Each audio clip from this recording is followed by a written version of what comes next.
नमस्कार दोस्तों, मैं मोहम्मद फैज़ आलम और आप देख रहे हैं STM न्यूज़ सीतामढ़ी। यूपी विधानसभा में बरसे पूर्व मुख्यमंत्री और वर्तमान नेता प्रतिपक्ष अखिलेश यादव। आप वीडियो में देख सकते हैं कि कैसे नेता प्रतिपक्ष अखिलेश यादव उप मुख्यमंत्री केशव प्रसाद मौर्य पर जमकर निशाना साधा और यूपी की कानून व्यवस्था के ऊपर भी सवाल उठाए।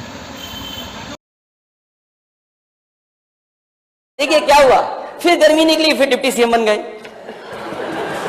अब आप बताइए किसकी गर्मी निकली अगर आप डिप्टी सीएम बन गए तो? ठीक है बात हुई, ये हार गए तो आप हारे कि नहीं हारे? हम तो स्वीकार करते जो जनता ने दावा करने वाले शतक पे रह गए और दावा मैं नहीं कर रहा था, आप कर रहे थे। ठीक है, हम शतक पे रह गए, लेकिन आप पलट करके देखिए क्या बैलेट में हम लोग कितना जीते थे। आप मैं देखना अध्यक्ष महोदय मैं बैठ सकता हूं, अगर सरकार के लोग अपने बिजली के प्लांट के नाम बता दें किसने किस समय लगाया तो मैं अपना भाषण यहीं समाप्त कर दूंगा। जनता ने तो इनकी गर्मी निकाल दी थी जो बैठे हैं सामने।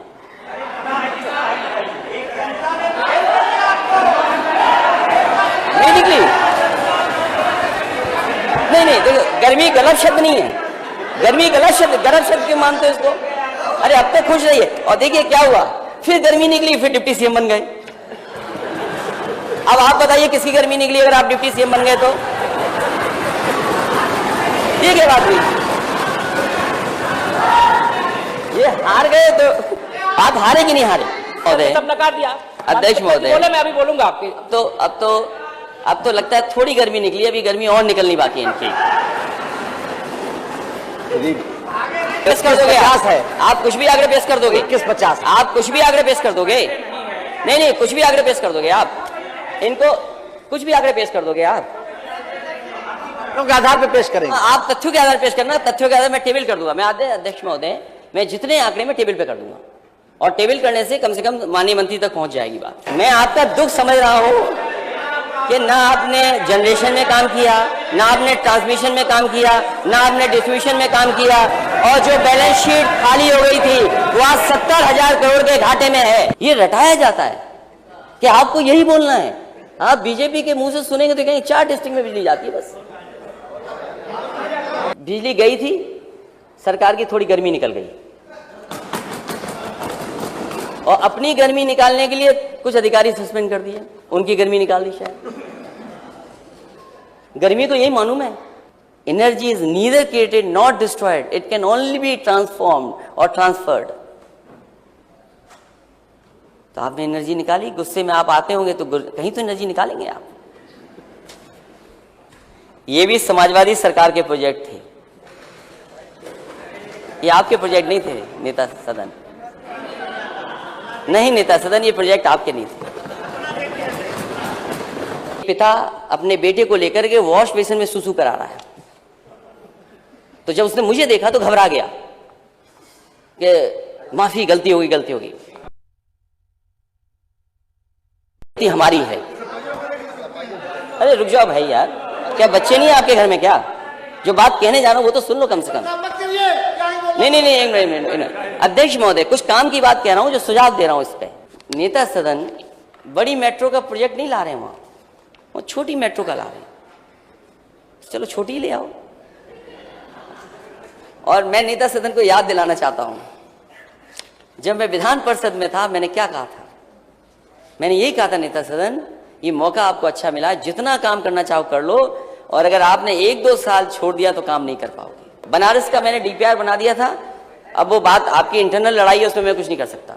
और हमारे पार्लियामेंट के मंत्री जी, माननीय हमारे मंत्री जी बहुत समझदार हैं, इन्होंने एक्सप्रेस में सीधे शाहजहांपुर ले गए और फिर लौटा के ला रहे हैं वापस सीधे। अरे ये कौन सा अलाइनमेंट है? आप अपने लिए अलग से एक कट बन जाता, ठीक था।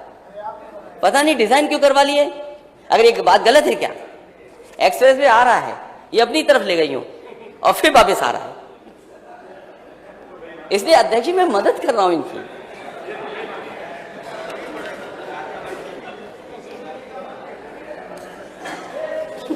नहीं, एक बात तो गलत नहीं होगी, उसमें आपका पैसा बच जाता, मैं ये बात कह रहा हूं।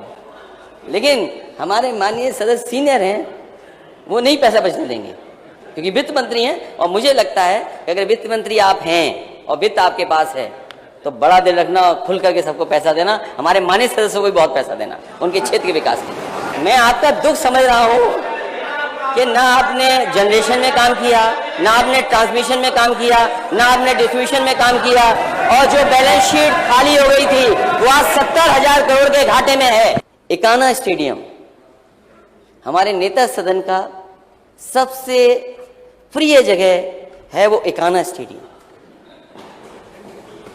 ये हंसने की बात नहीं है माननीय सदस्य, ये बात मैं अपने सब शब्द वापस लेता हूं।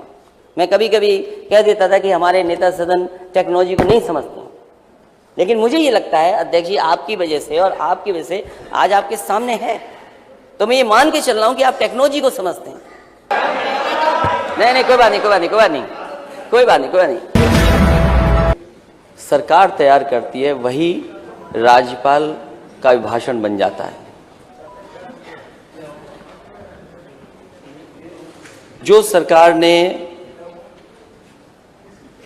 5 साल का भाषण के रूप में तैयार कराया, वही हमें और आपको सबको सुनने का मौका मिला। और जब मैं देख रहा था सदन में, हम लोग तो यहां पर सरकार का विरोध कर रहे थे, राज्यपाल महोदय का कोई विरोध नहीं है उससे। ज्यादातर माननीय सदस्य मुझे सोते हुए दिखाई दे रहे थे, और डॉक्यूमेंट को अगर हम देखें तो वो झूठ का एक बहुत अच्छा डॉक्यूमेंट तैयार कर करके सरकार ने माननीय राज्यपाल जी को दे दिया, ये दिखाने के लिए कि उत्तर प्रदेश किस विकास की गति से, किस विकास के रास्ते पर जा रहा है। मैं प्रस्ताव करता हूं कि राज्यपाल के अभिभाषण में कुछ चीजें हम लोगों की तरफ से भी जोड़ दी जाएं। आज तक के इतिहास में सबसे बड़ी विफल सरकार अगर कोई हुई है तो यही सरकार है। प्रदेश में व्याप्त अराजकता और असुरक्षा का माहौल अगर किसी ने पैदा किया है तो यही सरकार है। ध्वस्त कानून व्यवस्था, कृष्णा जी शांत, सामूहिक बलात्कार, आप भी, नफरत, भ्रष्टाचार बढ़ाने वाली, विकास को रोकने वाली, महंगाई को चरम सीमा पर ले जाने वाली, नौजवानों के रोजगार की कोई योजना ठोस नहीं होना, और कोई बड़ा निवेश अभी तक उत्तर प्रदेश में नहीं आया। और जब आप पूरा भाषण पढ़ते हैं और देखते हैं, इन तमाम समस्याओं का कोई समाधान भी उसमें दिखाई नहीं देता है। आज उत्तर प्रदेश अगर हम सही मायनों में देखें, नीति आयोग के आंकड़ों के हिसाब से देखें किस पैरामीटर में हम कहां खड़े हैं। शिक्षा के सूचकांक में यूपी सबसे नीचे से चौथे स्थान पर है। और ये मेरे आंकड़े नहीं है, ये हमारे माननीय सदस्य के किसी के आंकड़े नहीं है अध्यक्ष जी, ये नीति आयोग का आंकड़ा है कि शिक्षा के सूचकांक में सबसे नीचे से ऊपर 4वें स्थान पर उत्तर प्रदेश है। अगर हम स्वास्थ्य के सूचकांक में देखें तो सबसे नीचे वाले पायदान पर है। देश में गरीबी बढ़ाने वाले बड़े राज्यों में अगर कोई प्रदेश आ रहा है तो उत्तर प्रदेश आ रहा है। और केंद्र सरकार की रिपोर्ट में, ये हमारी रिपोर्ट नहीं है, ये केंद्र सरकार की रिपोर्ट है कि मिड डे मील योजना में घोटालों में यूपी सबसे आगे। इनोवेशन के मामले में देश का 16वां राज्य यूपी। भूखमरी में देश का 4था सबसे बड़ा राज्य उत्तर प्रदेश। नीति आयोग। फेक इनकाउंटर के मामले में मानवाधिकार के सबसे ज्यादा नोटिस अगर किसी प्रदेश को मिले हैं तो माननीय अध्यक्ष जी उत्तर प्रदेश को मिले हैं। साइबर क्राइम में सबसे ज्यादा मामले अगर कहीं से आ रहे हैं तो वो उत्तर प्रदेश से आ रहे हैं। महिला अपराध में कल भी कहा मैंने माननीय अध्यक्ष जी, और आज फिर कहता हूं मैं, ये आंकड़े विपक्ष के नहीं हैं, ये आंकड़े वो हैं जो डायल 100 112 या सरकार आंकड़े दिल्ली को भेजती है। एनसीआरबी के आंकड़े में अगर महिला अपराध में सबसे ज्यादा मामले देश में अगर कहीं आ रहे हैं तो वो उत्तर प्रदेश है। हत्या के केसों में अगर कोई है सबसे आगे तो उत्तर प्रदेश है। दलितों के खिलाफ हो रहे अत्याचार में सबसे आगे अगर कोई है तो उत्तर प्रदेश है। और हमने तो अध्यक्ष जी एक ऐसी घटना देखी जहां एक दलित नौजवान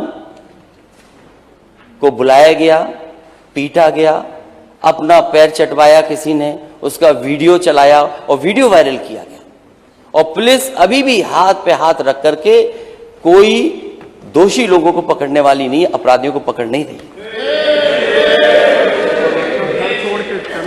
और वो नौजवान अभी भी घर में नहीं रह सकता, इतना आतंक है कि पहले तो पैर चटवाया, वीडियो बनाया, वीडियो को वायरल कर दिया और कहा कि अगर पुलिस में जाओगे तो जान से मार दिए जाओगे, ये धमकी दी। वो आज अपने गांव में नहीं रह पा रहा, घर में नहीं रह पा रहा है। SC/ST एक्ट के तहत मामलों में अगर कोई नंबर 1 है तो वो उत्तर प्रदेश नंबर 1 है। आर्थिक अपराध, वैसे जब से बीजेपी की सरकार आई है, आर्थिक अपराधों में अगर सबसे आगे कोई दिखाई दे रहा है तो वो उत्तर प्रदेश है। अब इसी को अगर विकास मॉडल मानेंगे तो विकास मॉडल आखिरकार होगा क्या? न केवल नीति आयोग के आंकड़े में, एनसीआरबी के डेटा में, बल्कि जो उत्तर प्रदेश का माहौल बनाया गया है, विकास नहीं, यहां सांप्रदायिकता को आगे बढ़ा रहे हैं। यहां पर पुलिस पे कोई अंकुश नहीं है, कोई अंकुश नहीं है।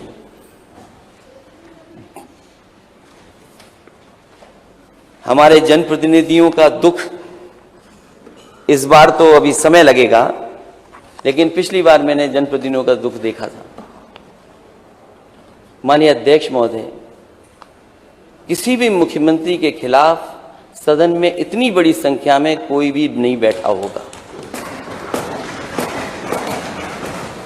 ये सरकार जनप्रतिनिधि नहीं चला रहे हैं, ये सरकार अधिकारी चला रहे हैं। और फिर अगर विकास मॉडल देखना ही है तो विकास मॉडल समाजवादियों ने उत्तर प्रदेश में दिखाया था।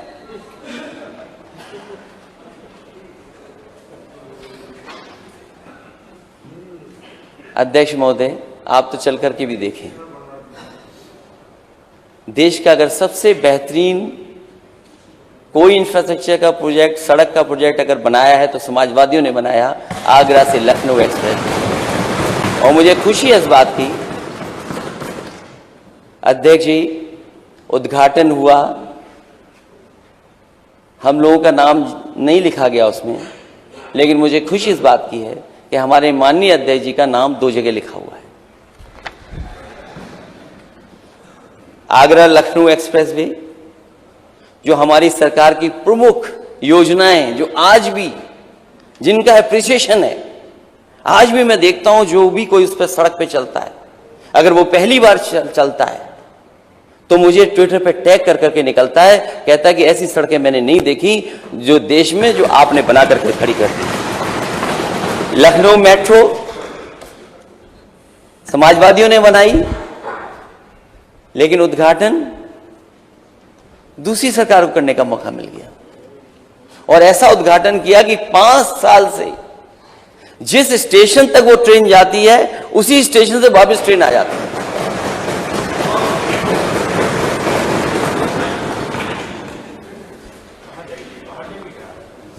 आगे बढ़ा दीजिए।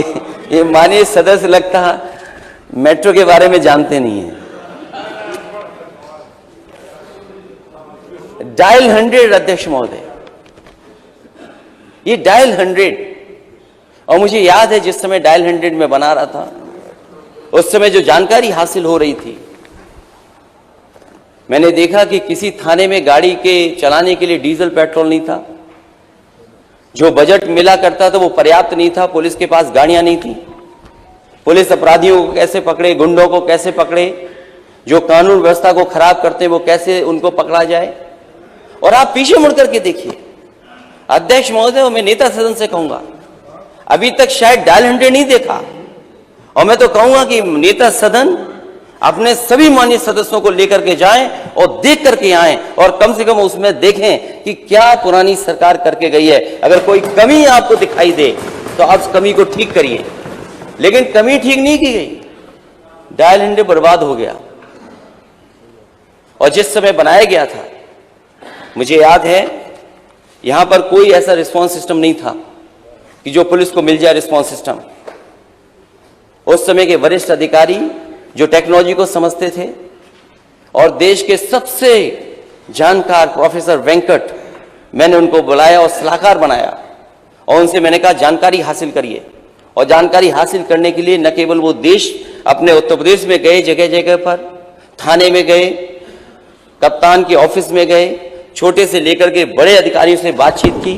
उसके बाद वो न्यूयॉर्क गए, और न्यूयॉर्क में जाकर के NYPD का जो हेडक्वार्टर है उसको देख करके आए, और उस हेडक्वार्टर के बाद वो ह्यूस्टन गए, ह्यूस्टन के बाद वो सिंगापुर गए, और तीनों का जो रिस्पांस सिस्टम देख करके आए। उसके बाद उन्होंने यूपी का डिजाइन किया, और यूपी का डिजाइन करने के बाद उत्तर प्रदेश को सबसे बेहतरीन, अगर किसी ने पुलिस को रिस्पांस सिस्टम दिया तो समाजवादियों ने दे करके दिखाया। ये बहुत कानून व्यवस्था की बात करते हैं, मैं कानून व्यवस्था पे बाद में आऊंगा। इकाना स्टेडियम हमारे नेता सदन का सबसे प्रिय जगह है, वो इकाना स्टेडियम। ये हंसने की बात नहीं है माननीय सदस्य, वो बात मैं इसलिए कर रहा हूं कि जब कभी माननीय नेता सदन को किसी अच्छी जगह कार्यक्रम करना पड़ता है तो वो लखनऊ का स्वर्गीय अटल बिहारी वाजपेयी जी के नाम पर जो हो गया है, इकाना स्टेडियम में जाकर के उसी में कार्यक्रम करते हैं। देश के बेहतरीन खिलाड़ी, प्लेयर, ओलंपियंस, उनको अगर कहीं सम्मानित किया गया तो हमें खुशी है इस बात की कि वही स्टेडियम में हुआ जो समाजवादियों ने बना करके खड़ा किया। और यही नहीं, हालांकि टेक्नोलॉजी अब नेता सदन जान गए 5 साल के अंदर, ये बात मैं अपने सब शब्द वापस लेता हूं। मैं कभी कभी कह देता था कि हमारे नेता सदन टेक्नोलॉजी को नहीं समझते, लेकिन मुझे ये लगता है अध्यक्ष जी, आपकी वजह से और आपकी वजह से आज आपके सामने है, तो मैं ये मान के चल रहा हूं कि आप टेक्नोलॉजी को समझते हैं। और जब सबसे बड़ा डिस्ट्रीब्यूशन करना था, लोगों को दिखाना था कि मैं सरकार में हूं और सरकार की तरफ से स्मार्टफोन दूंगा, लैपटॉप दूंगा, तो वही स्टेडियम में जाकर के नेता सदन ने बांटे। और हमें खुशी इस बात की भी है कि जब आपको शपथ लेने का मौका मिला तो आप पर कोई दूसरी जगह नहीं थी, आपको इकाना में ही जाना पड़ा। अपने काम तो नेता सदन कर लेते हैं, लेकिन अंतर्राष्ट्रीय मैच होने के लिए इजाजत नहीं देते। समाजवादी सरकार थी तो कानपुर में भी हुआ मैच इंटरनेशनल, और लखनऊ में भी हुआ, लेकिन आपने ऐसा प्रिय बनाया उसको कि अब कोई इंटरनेशनल मैच नहीं होता। हमें उम्मीद है कि आने वाले समय में कोई ना कोई इंटरनेशनल मैच आप जरूर कराएंगे। जिनेश्वर इस्पात, 4 लेन कनेक्टिविटी, और मुझे याद है मैंने कभी एक इकोनॉमिस्ट का पढ़ा था कि if you can double the speed you will triple the economy. और वो बात में जब सरकार में था तो लगातार इस बात को मैं कोट करता था कि अगर रफ्तार बढ़ा देंगे तो हमारी अर्थव्यवस्था बढ़ जाएगी। और इसीलिए आगरा लखनऊ एक्सप्रेस वे बना, और समाजवादी पार्टी ने उस समय तय किया कि हमारे उत्तर प्रदेश के जितने भी जिला मुख्यालय होंगे उन जिला मुख्यालयों को 4 लेन से जोड़ने का काम भी समाजवादी सरकार ने होगा। और उसकी समाजवादी सरकार के 4 लेन कनेक्टिविटी की वजह से और NHAI की कनेक्टिविटी की वजह से उस समय 51 डिस्ट्रिक्ट्स को, हेडक्वार्टर्स को 4 लेन से कनेक्ट करने का काम शुरू हो गया था। लेकिन अगर माननीय राज्यपाल जी का भाषण पढ़ें तो शायद 4 लेन कनेक्टिविटी के बारे में, डिस्ट्रिक्ट हेडक्वार्टर को जोड़ने के बारे में कुछ नहीं है। बिजली उत्पादन को, क्योंकि जिस समय मैं सदन में आया था तो हमारे माननीय सदस्य बिजली के बारे में बोल रहे थे और वो कह रहे थे कि बिजली केवल कुछ जिलों में जाती थी, कुछ घरों में बिजली जाती थी। ये रटाया जाता है माननीय अध्यक्ष जी, ये रटाया जाता है कि आपको यही बोलना है। आप बीजेपी के मुंह से सुनेंगे तो कहेंगे 4 डिस्ट्रिक्ट में बिजली जाती है बस।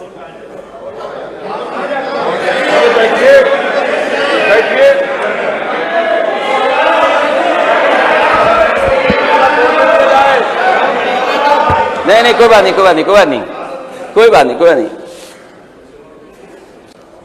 बिजली गई थी, सरकार की थोड़ी गर्मी निकल गई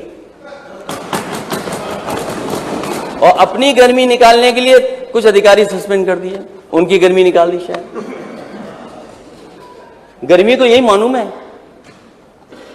और गर्मी को अगर मैं मानूं तो गर्मी खत्म नहीं हो सकती, गर्मी नहीं खत्म होती। मान लीजिए बनारस का चुनाव था, MLC का चुनाव हुआ, बीजेपी ने अपना प्रत्याशी उतारा, वहां निर्दलीय जीत गया, वहां बीजेपी की गर्मी निकल गई।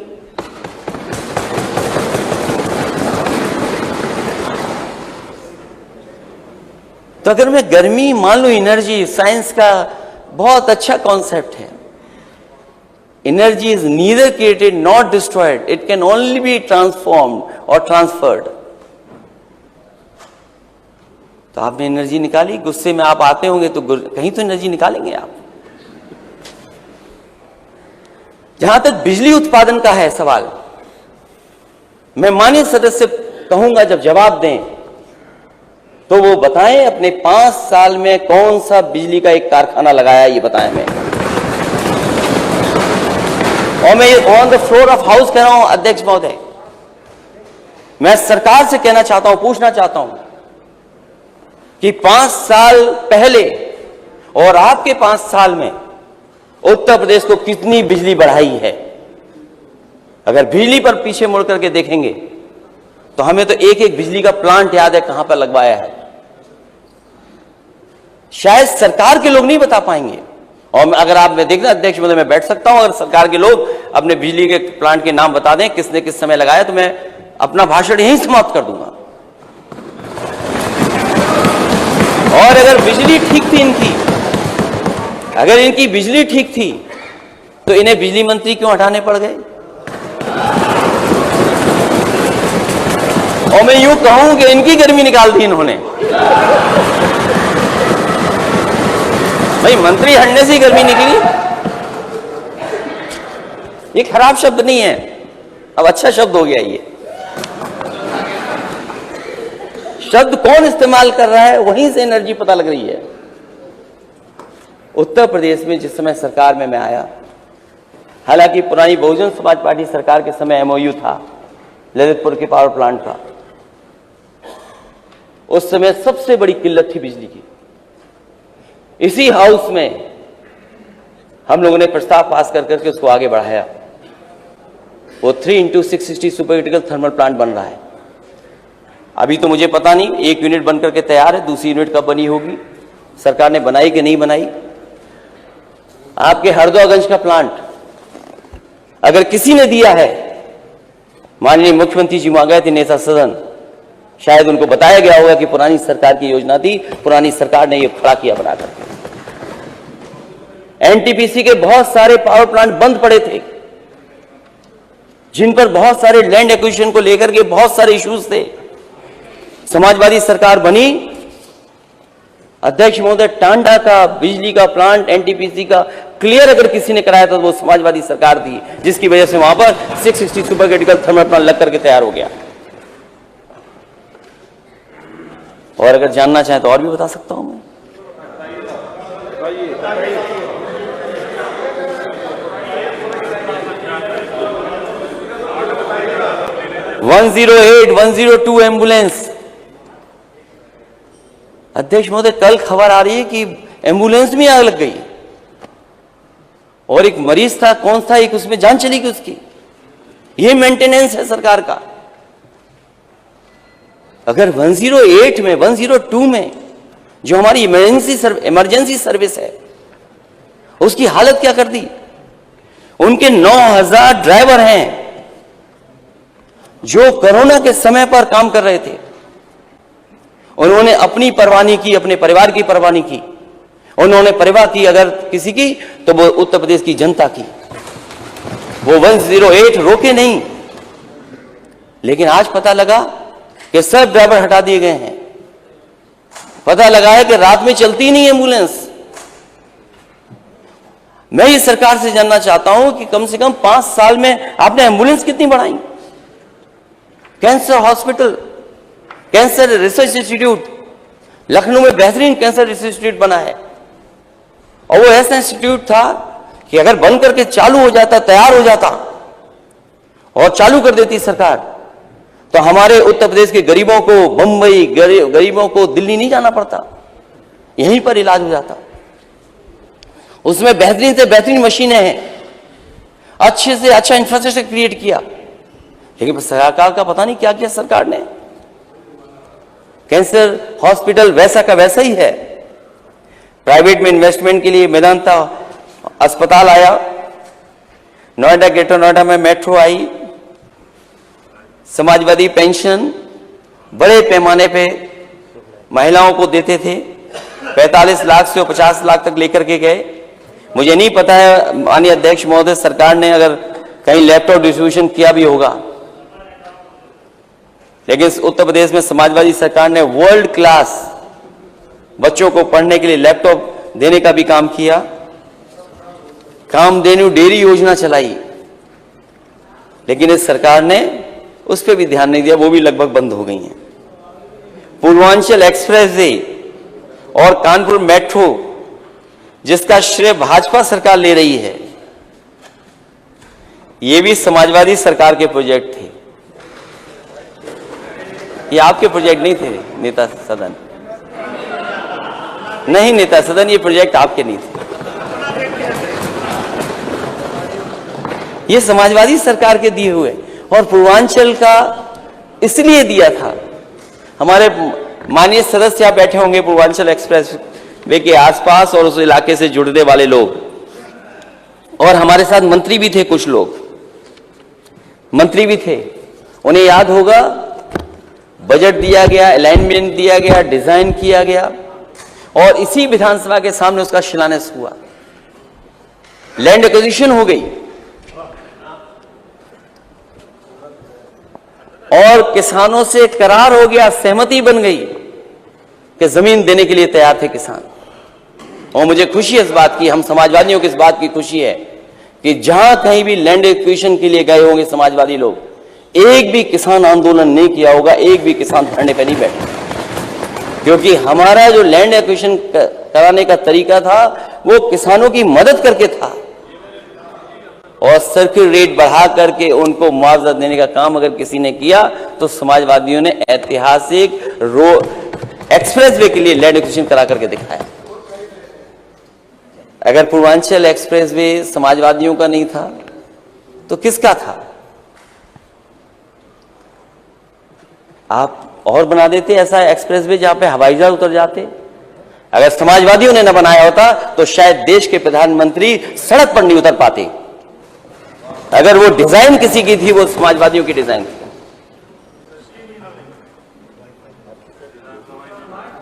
और क्या कहा गया उस एक्सप्रेसवे के बारे में? उस एक्सप्रेसवे के बारे में क्या कहा गया? उस एक्सप्रेसवे के बारे में कहा गया कि ये तो बहुत महंगा एक्सप्रेसवे है, लेकिन सिक्योरिटी स्टैंडर्ड से किसने खिलवाड़ की है? जो इंडियन रोड कांग्रेस कहती है। इंडियन रोड कांग्रेस ने जो मापदंड बनाए हैं एक्सप्रेसवे बनाने के, वो मापदंड क्या कहते हैं? इस सरकार ने मापदंडों को बदल करके, मानकों को बदल करके उसकी राइडिंग क्वालिटी खराब कर दी। मैं समझता हूं नेता सदन उस पर नहीं चले होंगे, उद्घाटन के समय पे ही चले, उसके बाद नहीं चले आप। और यहां पर बहुत सारे माननीय सदस्य हैं जो आगरा लखनऊ एक्सप्रेसवे पे चले होंगे। हमें जो आगे दिखाई दे रहे हैं वो तो चले हैं, और मैं जानता हूं कि 2 घंटे में आप आ जाते होंगे या 2.5 घंटे में। नहीं, माननीय सदस्य का बहुत करीब में है, 2.5 घंटे में आ जाते हैं। मैं इस बात को कहना इसलिए चाहता हूं कि आगरा लखनऊ एक्सप्रेसवे बना और समाजवादी पूर्वांचल एक्सप्रेसवे बना, जिसका समाजवादी शब्द हटा दिया, पूर्वांचल एक्सप्रेसवे है। और राइडिंग क्वालिटी आप देख लो, आप इस पे भी चलिए और जो सदस्य हैं उस पे भी चल के देख लीजिए। जिस रफ्तार से इस पे चलते हैं, अगर उसी रफ्तार पे इस पे चलेंगे आप, तो हो सकता है आपका पेट दर्द हो जाए और हो सकता है कमर आपको दिखानी पड़ जाए। राइडिंग क्वालिटी क्या बनाई आपने? राइडिंग क्वालिटी क्या है? और सेफ्टी के साथ खिलवाड़ हुई है। हम अपने पूर्वांचल के तमाम माननीय सदस्यों को कहना चाहता हूं, जिस समय डिजाइन किया गया था ये पूर्वांचल एक्सप्रेसवे, उस समय आगरा लखनऊ से बेहतर ये डिजाइन हुआ था और इसका मीडियन 12 मीटर था। मैं तो नेता सदन से कहूंगा कि वो डॉक्यूमेंट देखें और जो डॉक्यूमेंट बदला गया, मीडियन कितना था उसके अंदर, बताओ 12 मीटर मीडियन था कि नहीं था? क्योंकि आपको पुरानी सरकार को कहना था कि ये सरकार तो खराब वाली सरकार है, खराब काम करती है।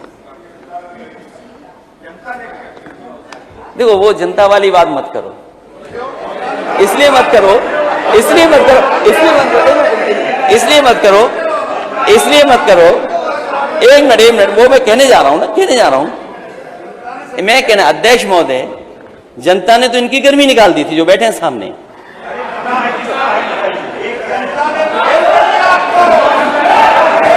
नहीं निकली, नहीं, देखो, गर्मी गलत शब्द नहीं है, गर्मी गलत शब्द क्यों मानते हो इसको? अरे अब तो खुश रहिए। और देखिए क्या हुआ, फिर गर्मी निकली, फिर डिप्टी सीएम बन गए। अब आप बताइए किसकी गर्मी निकली अगर आप डिप्टी सीएम बन गए तो? ये क्या बात हुई? ये हार गए तो आप हारे कि नहीं हारे? हम तो स्वीकार करते, जो जनता ने का दावा करने वाले सतर्क पे रह गए। और 400 का दावा मैं नहीं कर रहा था, आप कर रहे थे। ठीक है, हम सतर्क पे रह गए, लेकिन आप पलट करके देखिए, क्या बैलेट में हम लोग कितना जीते थे? बैलेट में कितना जीते थे? और दुनिया में कितने देशों में ईवीएम से वोट पड़ता है, ये भी बता दो माननीय सदस्य आप। बताइए दुनिया में। अगर आप माननीय नेता प्रतिपक्ष, माननीय अध्यक्ष जी, नेता प्रतिपक्ष जी अगर उत्तर जानना चाहते हैं, बैलेट से पेपर जब 2012 का चुनाव हुआ था तो ईवीएम से हुआ था, तब अच्छे हो गए। मतलब असत्य बोल करके, जनता के बीच में ऐसी बातें रख करके 300 यूनिट बिजली फ्री देंगे, सब नकार दिया। अध्यक्ष महोदय बोले, मैं अभी बोलूंगा आपके। अब तो लगता है थोड़ी गर्मी निकली, अभी गर्मी और निकलनी बाकी है इनकी।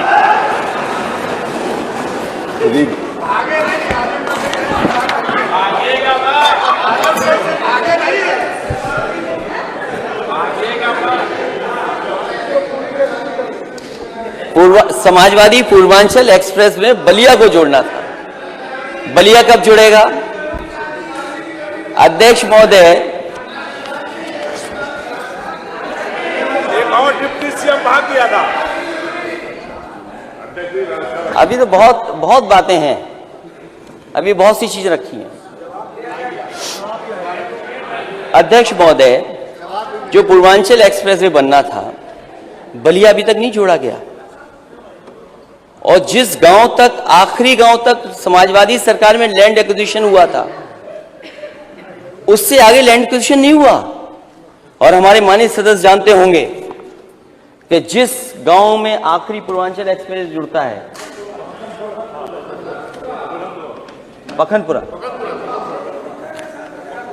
पखनपुरा ग्राम सभा के आगे नहीं गया पूर्वांचल एक्सप्रेस वे। मैंने एक अधिकारी से पूछा कि आखिरकार ये एक्सप्रेस वे अगर बिहार चला जाता तो न केवल यूपी की कनेक्टिविटी बढ़ती बल्कि बिहार और बंगाल से जो लोग आ रहे हैं उनकी कनेक्टिविटी बढ़ जाती, और तो न केवल उत्तर प्रदेश को उसका लाभ मिलता बल्कि देश की अर्थव्यवस्था को लाभ मिलता। लेकिन 5 साल नेता सदन आपको किसी ने नहीं बताया कि बिहार से भी जुड़ सकती सड़क, या गाजीपुर हाजीपुर वाले एक्सप्रेसवे से जुड़ सकती है। अगर ये डिजाइन आपने किया होता तो आप शायद लैंड एक्विजिशन आगे भी करते, और लैंड एक्विजिशन मैंने आगे इसलिए नहीं की थी क्योंकि मैं जानता था दिल्ली में सरकार दूसरी है, दिल्ली की सरकार दूसरी है, और NHAI के करीब अगर आप आ जाते हैं तो दूसरी सड़क को परमिशन नहीं मिलती, NOC नहीं मिलती। हो सकता था कि दिल्ली वाले NOC न देते और उलझा देते, इसलिए उतने 12-18 किलोमीटर मैंने छोड़ दिया। लेकिन 5 साल गुजर गए, न बलिया जुड़ा न बिहार जुड़ा, और टोल लगा दिया उस पर। थोड़ी रफ्तार से चलोगे तो पेट दर्द होगा और कमर दर्द होगी। सोचिए आप, और शौचालय की कहीं जगह नहीं। अरे आपका तो प्रिय काम है शौचालय बनाना, आप शौचालय क्यों नहीं बनाए? मैं कई बार गया हूं, आजमगढ़ गया हूं, और मुझे खुशी है इस बात की कि जिस समय एक्सप्रेसवे मैंने दिया था न गाजीपुर की जनता ने मांगा था न आजमगढ़ की जनता ने मांगा था, लेकिन हमारा लगाव पूर्वांचल से था और पूर्वांचल और आजमगढ़ को अपना घर मानते थे, इसलिए एक्सप्रेसवे दिया था मैंने। हमारे घोषणा पत्र में नहीं था लेकिन दिया हम लोगों ने। वहां शौचालय कोई जगह नहीं, कोई चाय पीना चाहे वो नहीं। और एक दिन मैं अब आगरा लखनऊ एक्सप्रेस पे चल रहा था, मैं जब गया वेसाइड एमिनिटीज को देखने और वॉशरूम में यूज करना चाहता था, तो मैंने देखा कि एक पिता अपने बेटे को लेकर के वॉश बेसिन में सुसु करा रहा है। तो जब उसने मुझे देखा तो घबरा गया कि माफी, गलती होगी, गलती होगी, गलती हमारी है। अरे रुक जाओ भाई यार, क्या बच्चे नहीं है आपके घर में क्या? जो बात कहने जा रहा हूं वो तो सुन लो कम से कम। नहीं, एक मिनट अध्यक्ष महोदय, कुछ काम की बात कह रहा हूं, जो सुझाव दे रहा हूं इस पे। मैंने उससे कहा कि घबराने की जरूरत नहीं है, ना माफी मांगने की। ये गलती हमारी है कि हमने डिजाइन गलत किया कि बच्चों के लिए वॉशरूम जाने के लिए जगह अलग से नहीं बनाई। मैं नेता सदन से कहूंगा कि पूर्वांचल एक्सप्रेसवे जब बनाएं तो छोटे बच्चे कहां पर वॉशरूम में जाएंगे उनके लिए जरूर बनाना। वो डिजाइन हमारा फॉल्ट था, शायद इस डिजाइन में आप बेहतर कर देंगे। ये सुझाव था, अगर ये सुझाव गलत है तो वापस ले लूं मैं। बताओ माननीय सदस्य। हाँ, तो हमने अपनी गलती स्वीकार की कि हमारी डिजाइन में बच्चों के लिए नहीं था वॉशरूम। नहीं, अभी किया नहीं है, ये तो गलत करो। अब किया हो, नहीं ये नहीं किया आपने, कुछ भी अभी नहीं किया आपने। माननीय राज्यपाल जी ने बड़ी बड़ी बातें कही हैं। प्रधानमंत्री आवास योजना की बात तो कही उन्होंने, लेकिन परिवार वाले जानते हैं कि घर बिना भोजन पानी के नहीं होता। महंगाई ने तो थाली छीन ली है। खाली आवाज लेकर जनता क्या करेगी बताओ? महंगाई कहां पहुंचा दी महंगाई। और जहां तक बात शौचालय की है, माननीय राज्यपाल जी ने शौचालय के बारे में भी कहा कि हमने इतने शौचालय बनाए, या इतने सरकार में उपलब्धि है सरकार की। अब और कितने शौचालय बने कागजों पे, ये तो दिखाना बंद होना चाहिए। कम से कम शौचालय में वो चल भी रहे और कितना पानी पहुंच रहा है उन शौचालयों में। और आपकी उपलब्धि ये भी है, जो उपलब्धि आप जगह जगह बताते हैं कि गैस कनेक्शन हमने दिए हैं, इतने गैस कनेक्शन हमने दे दिए। ये उपलब्धि है सरकार की, ये तो है उपलब्धि सरकार की, हम स्वीकार करते हैं उपलब्धि है सरकार की कि गैस कनेक्शन बांटे हैं। लेकिन सरकार ये ना बताए कि नए गैस कनेक्शन दिए हैं। सरकार को यह बताना चाहिए कि दोबारा सिलेंडर कितने भरे गए। और आपने तो कहा था सरकार बनने के बाद होली पर सिलेंडर फ्री देंगे। बताओ माननीय सदस्य, किसी को फ्री सिलेंडर किसी गांव मिला हो? यहां नहीं मिला हो तो वहां मिला होगा।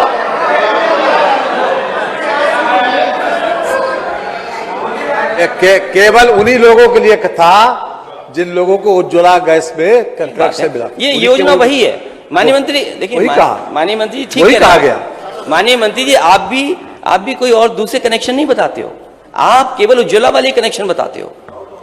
दूसरे कोई कनेक्शन बताते हो तो बता दो हमें। तो उज्ज्वला कनेक्शन है ना, उज्ज्वला योजना के बाद। तो माननीय सदस्य जब इतना बता रहे हो तो माननीय सदस्य ये भी बताना कि दोबारा कितने लोगों ने भरवाया है।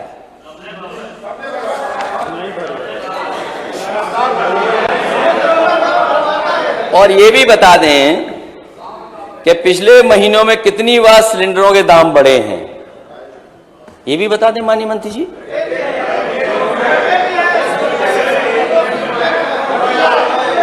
माननीय मंत्री जी ये भी बता दें सिलेंडर की कीमत कितनी बढ़ी है। सरकार बेरोजगारी के आंकड़े बताती है, आंकड़े हम नहीं बताना चाहिए इनको। इन्हें रोजगार के आंकड़े कितने हैं, रोजगार के आंकड़े कैसे होंगे। और फिर जब हर जगह बुलडोजर चल ही रहा है तो टॉप 10 माफियाओं की सूची अभी तक क्यों नहीं आई। कम से कम सरकार टॉप 10 सूचियों को सूची जारी करेगी। टॉप 10 सूचियां कहां हैं, टॉप 10 माफिया की सूची कहां है। और फिर जो बात आपने अपने घोषणा पत्र में कही थी पिछले 5 साल में, पिछले 5 साल के लिए,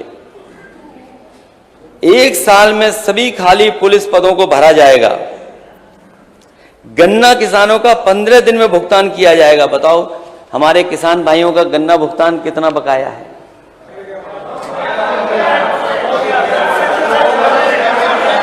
आप तो बोलोगे हो गया है, अभी आंकड़े दूंगा मैं, अभी मैं पढ़ूंगा उसको भी, अगर आप चाहें तो मैं पढ़ दूं। आपके सरकारी ही के अभी बकाया है। और 2022 तक किसानों की आय दोगुनी हो जाएगी। माननीय अध्यक्ष महोदय, आय दोगुनी कब हो गई? किसान भाइयों की आय दोगुनी कहां हो गई? और किसानों को नील गाय और आवारा जानवरों से सुरक्षा देगी। ये बातें मैं आपके घोषणा पत्र की कह रहा हूं, मैं अपनी तरफ से नहीं कह रहा हूं। किसानों को नील गाय और आवारा जानवर से सुरक्षा क्या दी है बता दो। हमारे माननीय सदस्य बगल में बैठे हैं, एक ही विधानसभा में अभी तक 15 लोगों की जान जा चुकी है और किसी भी गरीब किसान की मदद नहीं की। अगर किसी गरीब की मदद की हो तो बता दो आप। और मैं तो कहूंगा सरकार से, वो सरकार के पास आंकड़े होंगे। हम सरकार में नहीं आए, लेकिन हमने अपने मैनिफेस्टो में लिखा था कि अगर कोई भी गरीब या किसान की खेत में जानवर के वजह से जान जाएगी, सांड के मारने से जान जाएगी, तो उस गरीब परिवार की मदद करेंगे। मैं चाहूंगा कि सरकार ऐसे तमाम गरीब परिवारों की मदद करे। और अगर सूची मंगाना चाहे तो ये हमारे विधायक हैं, माननीय विधायक हैं, ये अपनी अपनी विधानसभा की सूची दे देंगे। इन्हीं की विधानसभा में 15 लोगों की जान गई है। संदीप कुमार उनकी जान चली गई, बाबा दीन उनकी जान चली गई, वैजनाथ रावत उनकी जान चली गई, विनय कुमार शुक्ला उनकी जान चली गई, रामराज नाई उनकी जान चली गई, भूपेंद्र दुबे की जान चली गई, चंद किरण जान गई, धर्मेंद्र राम अंजेर यादव, ओम प्रकाश गुड्डू, राम केवल यादव, स्वामी दयाल चौरसिया, देवी प्रसाद पासी, चुन्नीलाल, हीराराम पासी। ये गलत सूची नहीं है, ये केवल इनकी विधानसभा मिल्कीपुर की है। और फिर इस सवाल को न केवल हमने उठाया, देश के प्रधानमंत्री जी ने भी उठाया। तो सरकार को ये कम से कम बताना चाहिए कि जो गौशालाएं हैं और जो सड़कों पर खुले जानवर घूम रहे हैं, उनकी देखभाल के लिए सरकार के पास योजना क्या है और ठोस योजना क्या बनाई है। 5 साल में 70 लाख रोजगार सृजित किए जाएंगे, नौकरी नहीं रोजगार सृजित किए जाएंगे। सभी छात्रों को मुफ्त लैपटॉप दिया जाएगा, क्योंकि अब ये सरकार कहेगी मेरी पुरानी बात हो गई, अभी नई सरकार आ गई, पहले आंख बंद कर ली फिर आंख बंद कर लेंगे। हर घर को मिलेगी 24 घंटे बिजली। जब विधानसभा में ही ट्रिप हो गई, 10 विश्व स्तरीय विश्वविद्यालय स्थापित किए जाएंगे। वो कहां बने हैं? जो 10 विश्व स्तरीय विश्वविद्यालय बनाने की योजना आपकी थी, हमें कोई शिकायत नहीं इससे। लेकिन अगर आपने अपने मैनिफेस्टो में लिखा था तो सरकार ये बताए कि कहां बन गई है। हर जिले में इंजीनियरिंग कॉलेज और पॉलिटेक्निक स्थापित किए जाएंगे। कानपुर, आगरा, इलाहाबाद, गोरखपुर में मेट्रो की स्थापना की जाएगी। कानपुर में समाजवादियों की थी, आगरा समाजवादियों की थी। इलाहाबाद कब करोगे और गोरखपुर में कब करोगे आप? मैं आदरणीय अध्यक्ष जी, मुझे जानकारी अखबारों के माध्यम से मिली कि नेता सदन बड़ी मेट्रो का प्रोजेक्ट नहीं ला रहे हैं, वहां वो छोटी मेट्रो का ला रहे हैं। चलो छोटी ही ले आओ। और मैं नेता सदन को याद दिलाना चाहता हूं, जब मैं विधान परिषद में था मैंने क्या कहा था? मैंने यही कहा था, नेता सदन ये मौका आपको अच्छा मिला, जितना काम करना चाहो कर लो, और अगर आपने 1-2 साल छोड़ दिया तो काम नहीं कर पाओगे। और मुझे याद है जब आप झांसी गए थे तो मुझे लगा कि नेता सदन शायद मेट्रो झांसी में भी चला देंगे और गोरखपुर में भी चला देंगे, लेकिन 5 साल से इंतजार कर रहे हैं गोरखपुर के लोग भी और झांसी के लोग भी, ये मेट्रो कब चलेगी। बनारस का मैंने डीपीआर बना दिया था, अब वो बात आपकी इंटरनल लड़ाई है, उसमें मैं कुछ नहीं कर सकता। ये इंटरनल कुछ ऐसी बात हो तो उसके लिए मैं कुछ नहीं कर सकता। अध्यक्ष महोदय और नेता सदन ये बात जानते होंगे कि पूरा डीपीआर तैयार हो गया था बनारस की मेट्रो का, लेकिन क्योंकि सरकार समाजवादियों की नहीं बनी इसलिए मेट्रो नहीं चालू कर पाए, और समाजवादियों की बनी होती तो देश के प्रधानमंत्री उनके क्षेत्र में भी मेट्रो चला दी होती समाजवादियों ने, क्योंकि अंडरग्राउंड केबलिंग का समाजवादी सरकार में हुआ है काम। एक माननीय सदस्य थे, वो भी मैं याद दिला दूं, एक माननीय सदस्य धरने पे बैठ गए थे बनारस में, बहुत ही बुजुर्ग और बहुत ही सम्मानित माननीय सर श्यामदेव राव चौधरी जी, वो धरने पे बैठ गए। उन्होंने कहा कि 24 घंटे बिजली नहीं आएगी तो मैं धरने से नहीं उठूंगा। वहाँ के जिलाधिकारी उन्होंने मुझे सूचना दी, मैंने कहा बहुत सम्मानित माननीय सदस्य हैं, इनको बुलाइए, मैं बात करूंगा। वो जब मिलने आए, आज हमारे बीच में नहीं है लालजी टंडन जी, वो भी आए थे उनके साथ, तो दोनों से मेरी बातचीत हुई और मैंने कहा क्यों आप धरने पे बैठे? बोले हम 24 घंटे प्रधानमंत्री जी के क्षेत्र में बिजली चाहते हैं। मैंने उससे केवल एक निवेदन किया था कि अगर आप बिजली चाहते हैं तो केवल उत्तर प्रदेश का बिजली का कोटा बढ़वा दो, आज ही से प्रधानमंत्री के क्षेत्र में 24 घंटे बिजली होगी। ये बात अगर गलत है तो आप बताइए। नेता सदन ये जानकारी कर लें उसमें चाहिए, लेकिन कोटा बिजली का आज तक नहीं बढ़ा।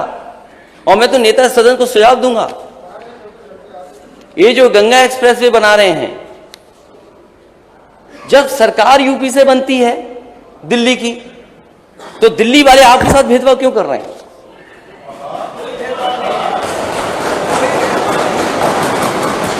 देश में एक एक्सप्रेसवे बन रहा है बंबई से लेकर के, हमें कोई शिकायत नहीं दे, एक्सप्रेसवे देश में बनने चाहिए और ये जरूरी है, क्योंकि आज के समय पर अगर ऐसा इंफ्रास्ट्रक्चर नहीं होगा तो हम ग्रोथ क्या दिखाएंगे।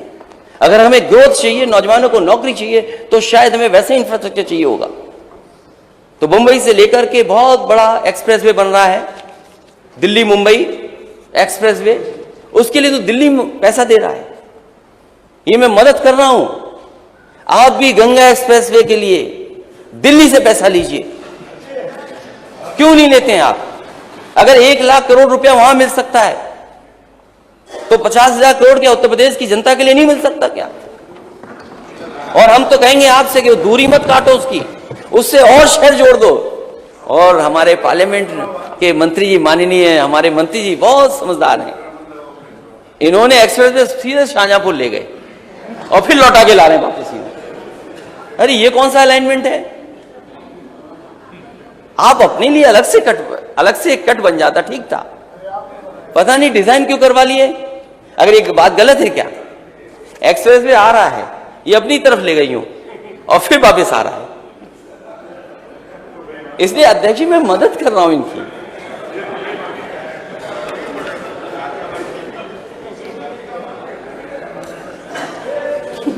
नहीं, एक बात तो गलत नहीं होगी, उसमें आपका पैसा बच जाता, मैं ये बात कह रहा हूं।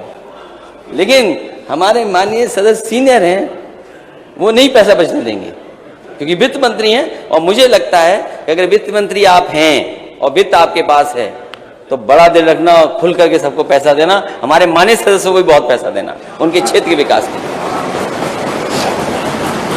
प्रदेश में 6 एम्स की स्थापना की जाएगी। समाजवादी सरकार में दोनों एम्स के लिए जमीन दी गई।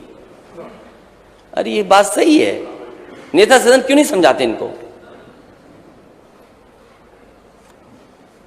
दोनों एम्स की जमीन, जो रायबरेली का एम्स था, मुझे याद है दिल्ली में सरकार कांग्रेस की थी और वो एम्स बनाना चाहते थे रायबरेली में, लेकिन क्योंकि जमीन उपलब्ध नहीं थी इसलिए एम्स नहीं बन पा रहा था। क्योंकि जो पुरानी सरकार थी उसकी कुछ शर्तें थी जिसकी वजह से जमीन उपलब्ध नहीं हो रही थी। समाजवादी सरकार बनी तो जमीन उपलब्ध कराई गई और उसका परिणाम यह हुआ कि एम्स रायबरेली में बन करके तैयार हो गया। और मुझे गोरखपुर का भी याद है, और माननीय नेता सदन जानते होंगे, पहले जमीन कुछ और देखी गई थी, लेकिन वो कोर्ट में कुछ मामला चला गया। मैं सरकार में था तो लोगों ने बताया मुझे कि जो कोर्ट में गए वो बीजेपी के लोग हैं। मैंने कहा बीजेपी की सरकार है, वही एम्स दे रही है, और उसके बाद वही क्यों रोक रहे हैं? वो कारण मुझे समझ में नहीं आया। तभी मुझे दिल्ली से चिट्ठी मिली, और दिल्ली से चिट्ठी ये आई थी और जानकारी ये मिली थी कि अगर आप एम्स के लिए जमीन सरकार नहीं देगी तो ये एम्स कहीं और चला जाएगा। मैंने उस समय के अधिकारियों से कहा कि तुरंत जमीन दीजिए इसके लिए। उन्होंने ढूंढ करके जो वहाँ की डेवलपमेंट अथॉरिटी है उसकी जमीन ट्रांसफर की, और उसका परिणाम ये हुआ कि गोरखपुर में एम्स बन रहा है उस समय से। अगर इसमें कोई बात गलत हो तो नेता सदन बता सकते हैं।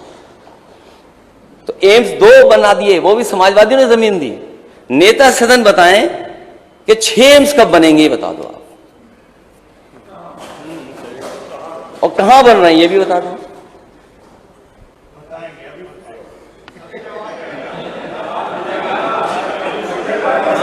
और डॉक्टरों के सब पद खाली हैं।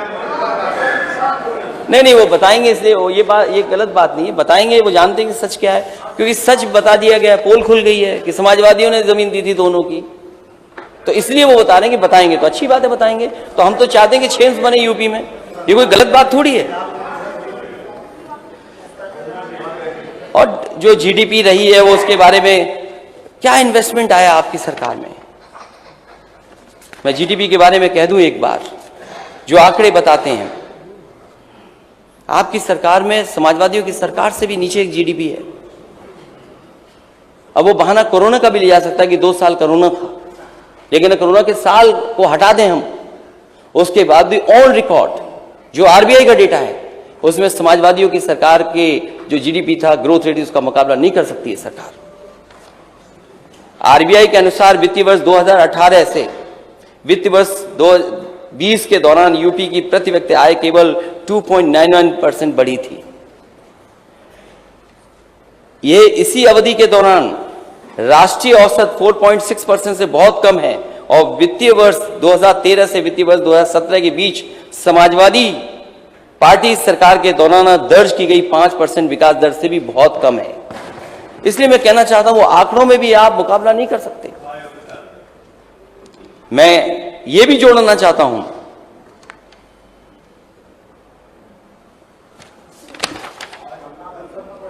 राज्य के जीडीपी आंकड़ों पर नजर डालते अगर हम हैं तो यूपी सरकार 2012-17 के बीच 6.92% की चक्रवृद्धि दर से बढ़ी, जबकि कोविड वर्षा को छोड़ दें भाजपा सरकार का विकास दर केवल 4.88% बढ़ी है। ये हमारे आंकड़े नहीं है, ये आरबीआई के आंकड़े हैं। जो हमारी सरकार द्वारा हासिल की गई वृद्धि से 2% कम है। ये आश्चर्य की बात है कि यूपी के माननीय मुख्यमंत्री जी इस वास्तविकता को अवगत नहीं है और अक्सर भाजपा सरकार के दौरान जीडीपी वृद्धि के बारे में भ्रामक आंकड़े पेश करते हैं। मैं कह सकता हूं कि समाजवादी सरकार के पिछले 2 वर्षों में, जो लास्ट के 2 ईयर्स थे, उसमें जीडीपी 10% की वृद्धि हुई थी। मैं जोड़ना चाहूंगा कि यूपी ने कोविड की शुरुआत में पहले भाजपा सरकार के पहले 3 वर्षों के दौरान 33 राज्य और केंद्र से दूसरे सबसे कम आर्थिक वृद्धि दर्ज हुई। आजा पढ़ा वो मान ले, ठीक है। ये जीएसडीपी के कहां के आंकड़े हैं? आरबीआई के आंकड़े हैं और आप मंगा लेना, आपका विभाग है। जो मैं तो चाहूंगा महालेखाकार के आंकड़े देख लीजिए, जो सीएजी है, सीएजी के आंकड़े देख लीजिए। ऑडिट के सीएजी की बात नहीं कर रहा हूं मैं, इसमें माननीय मंत्री जी से कहूंगा 1247 थी जीएसडीपी, 1247 से आज हम 1940 पर हैं और हमारा जो 22-23 आ रहा है वो कुछ भी आंकड़े पेश कर दोगे 50 है। आप कुछ भी आंकड़े पेश कर दोगे 21-50, आप कुछ भी आंकड़े पेश कर दोगे, नहीं कुछ भी आंकड़े पेश कर दोगे आप, इनको कुछ भी आंकड़े पेश कर दोगे आप, के आधार पे पेश करेंगे। आप तथ्यों के आधार पेश करना, तथ्यों के आधार मैं टेबल कर दूंगा। मैं अध्यक्ष महोदय, मैं जितने आंकड़े में टेबल पे कर दूंगा और टेबल करने से कम माननीय मंत्री तक पहुंच जाएगी बात।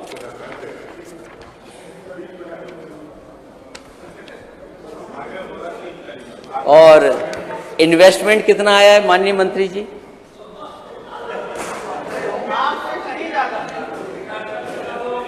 अध्यक्ष महोदय, सरकार ने कई इन्वेस्टमेंट मीट की हैं और इन्वेस्टमेंट मीट के बहाने देश दुनिया के जो उद्योगपति थे, कारोबारी थे, उनको बुला करके कम से कम यहाँ पर कारोबार लग जाए, उद्योग लग जाए, उत्तर प्रदेश बढ़े, यहाँ के नौजवानों को नौकरी रोजगार मिल जाए। एमओयू तो हुए, एमओयू तो जाने कितने हो गए, लेकिन जमीन पर क्या उतरा? कम से कम सरकार बताए कि उनकी इंडस्ट्रियल पॉलिसी से कुछ इन्वेस्टमेंट आया है या पुरानी सरकार की इंडस्ट्रियल पॉलिसी की वजह से इन्वेस्टमेंट आया है। ये तो ठीक है सवाल, माननीय मंत्री जी, ये सवाल तो ठीक है ना? ना फिर गलत। माननीय अध्यक्ष महोदय, जो इन्वेस्टमेंट मीट हुई, जो दावे किए गए, जो एमओयू साइन हुए, जो सरकार बता रही है, हमें जमीन पर बताए वो इन्वेस्टमेंट कहां आए और क्या इंडस्ट्रियल पॉलिसी जो पुरानी थी उसी का कंटिन्यूटी का इन्वेस्टमेंट तो नहीं दिखा रहे। और मुझे सुनने में आ रहा है कि फिर इन्वेस्टमेंट मीट होने जा रही है।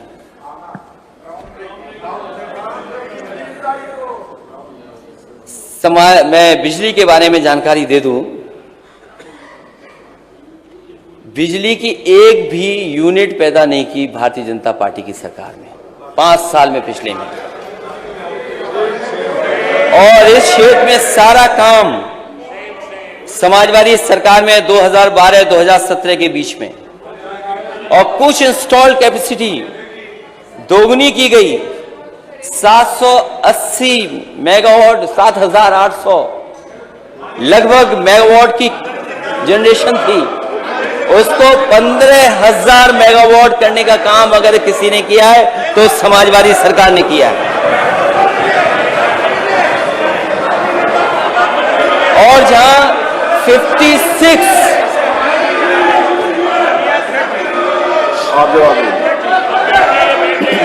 इन्हें नहीं ऐसा है। अरे अध्यक्ष महोदय, नहीं मैं बोलूंगा, अध्यक्ष महोदय, अध्यक्ष महोदय, अध्यक्ष महोदय, अध्यक्ष महोदय, अध्यक्ष महोदय, मैं आपका दुख समझ सकता हूं, मैं आपका दुख समझ सकता हूं। अरे मैं दुख समझ रहा हूं आपका, मैं आपका दुख समझ रहा हूं कि ना आपने जनरेशन में काम किया, ना आपने ट्रांसमिशन में काम किया, ना आपने डिस्ट्रीब्यूशन में काम किया, और जो बैलेंस शीट खाली हो गई थी वो आज 70,000 करोड़ के घाटे में है। जो बैलेंस शीट साफ हो गई थी और उदय योजना के तहत, अरे मेरे नंबर बढ़ाने से आप मंत्री थोड़ी बन जाओगे। अरे मेरे बढ़ाने से कोई मंत्री बन जाएंगे?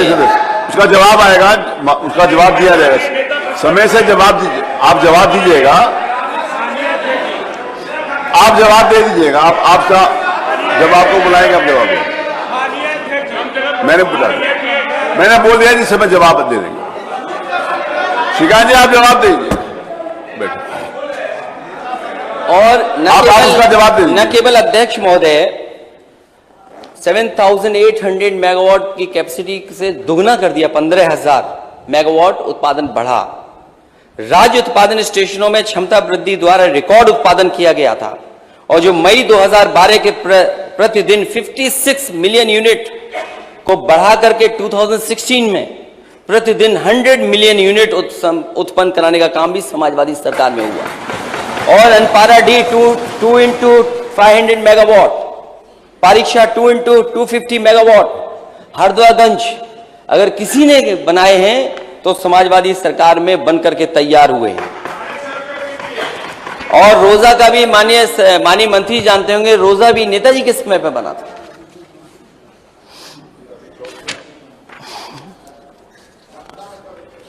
और ट्रांसमिशन में भी जो काम हुआ है, ट्रांसमिशन लाइंस में अध्यक्ष महोदय मैं कह सकता हूं कि देश में सबसे ज्यादा काम अगर किसी ने ट्रांसमिशन लाइंस में किया था तो वो समाजवादी सरकार ने। और उसी समय फीडर सेपरेशन का काम शुरू हुआ था। और हमारे मुजफ्फरनगर के लोग जानते होंगे, माननीय सदस्य वहां से चुन करके आए होंगे, 2012 के बाद जब बिजली की बहुत दिक्कतें थीं, सबसे पहले फीडर सेपरेशन अगर कहीं शुरू हुआ था तो मुजफ्फरनगर जिले से शुरू हुआ। और आज हमें खुशी है इस बात की कि उत्तर प्रदेश की सरकार की वजह से, जो समाजवादियों की सरकार थी, आज उत्तर प्रदेश में ज्यादातर ग्रामीण और शहरों के फीडर सेपरेशन का काम अगर किसी ने किया तो समाजवादी सरकार ने किया है। ये आंकड़े गलत नहीं है।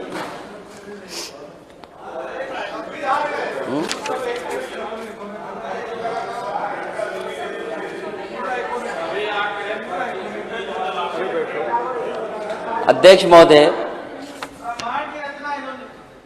जहां गेहूं खरीद होनी थी, सरकार ने गेहूं खरीद नहीं की और इसीलिए समय समय पे सूचना मिल रही है कि जो गरीबों को अब गेहूं नहीं केवल चावल खाना पड़ेगा। जब गेहूं की पैदावार हुई, जो खरीद केंद्र बने थे उन खरीद केंद्रों पे गेहूं नहीं आया। किसान अपना मार्केट में लेकर के गया क्योंकि मार्केट में कीमत अच्छी थी। और सरकार को कोशिश करनी चाहिए थी कि अगर दुनिया के मार्केट में गेहूं की जरूरत है तो किसानों को बोनस दे करके अपने केंद्र पर लाना चाहिए था। लेकिन सरकार आंख बंद करके बैठी रही और सरकार ने पूरा का पूरा गेहूं प्राइवेट हाथों में बेच दिया। और जब प्राइवेट हाथ में गेहूं चला जाएगा तो हमारे मध्यम वर्ग के लोग जो शहरों में रहते हैं, जो समय समय पर पैकेट का आटा लेते हैं, तो आटा कितनी कीमत का मिलेगा, क्या कीमत होगी उसकी। इस सरकार ने जानबूझ करके गेहूं नहीं खरीदा और प्राइवेट को खरीदने दिया। और एमएसपी, क्योंकि बाजार भाव अच्छा था, एमएसपी की तैयारी करनी चाहिए सरकार को। मैं समझता हूं सरकार को तैयारी करनी चाहिए कि किसानों को एमएसपी कैसे दिलाई जाए। और उसके लिए जो इंफ्रास्ट्रक्चर बनना शुरू हुआ था, जो किसानों के लिए मंडी बनना शुरू हुई थी, इस सरकार ने मंडियां बंद कर दी हैं। मंडियां बंद होती चली जा रही हैं। और एक्सप्रेस वे केवल शहरों को जोड़ने के लिए नहीं था, ये हमारी एग्रीकल्चर इकोनॉमी को कैसे बेहतर करे, हमारे एग्रीकल्चर किसानों को कैसे सपोर्ट दे, इसीलिए एक्सप्रेस वे के किनारे मंडियां बन रही थी। कन्नौज में मंडी बन रही थी आलू की, 5 साल से काम चल रहा, अभी तक पूरा नहीं हुआ। एक और मंडी थी एक्सप्रेस वे के किनारे, वो पूरी नहीं हुई। और पूर्वांचल एक्सप्रेस वे, मैं तो कहूंगा नेता सदन से, ये पूर्वांचल एक्सप्रेस वे तभी खुशहाल होगा और पूर्वांचल तब खुशहाल होगा जो सपना समाजवादियों ने देखा था कि हर जिले में जहां जहां से जा रहा हूं वहां मंडी बनाने का काम हो और किसानों को वहीं पर एमएसपी मिल जाए, किसी और की दुकान पर नहीं जाना पड़े। तो न केवल खेती पर किसान निर्भर है, बल्कि जो डेयरी का काम समाजवादी सरकार में हुआ था वो भी शायद सरकार ने नहीं किया, बंद कर दिया। और किसान के साथ क्या हुआ है, पहले तो उसके लिए 3 काले कानून लाए गए और 3 काले कानून लाने के बाद जब सरकार को पता लगा कि किसान के खिलाफ है कानून, वोट के लिए तीनों कानून वापस ले लिए। और ये जरूरी नहीं है कि तीनों कानून फिर नहीं आ जाएंगे किसी रूप में। और जो आंदोलन कर रहे थे उन्हें थार से भी कुचला गया था, कोई नहीं भूल सकता, कोई किसान नहीं भूल सकता उस बात को। जहां तक स्वास्थ्य का सवाल है, सरकार कहती कि हमारे स्वास्थ्य सेवाएं सबसे बेहतर हैं। जिस समय गरीब को सबसे ज्यादा जरूरत थी इलाज की, दवाई की, कोरोना के समय पर हमारे उत्तर प्रदेश के लोग दर दर भटक रहे थे, जिन्हें इलाज मिलना चाहिए था, इलाज नहीं मिल पाया। सरकार पे आंकड़े होंगे, आंकड़े बता सकते हैं। लेकिन आंकड़े इस बात के भी हैं कि देश में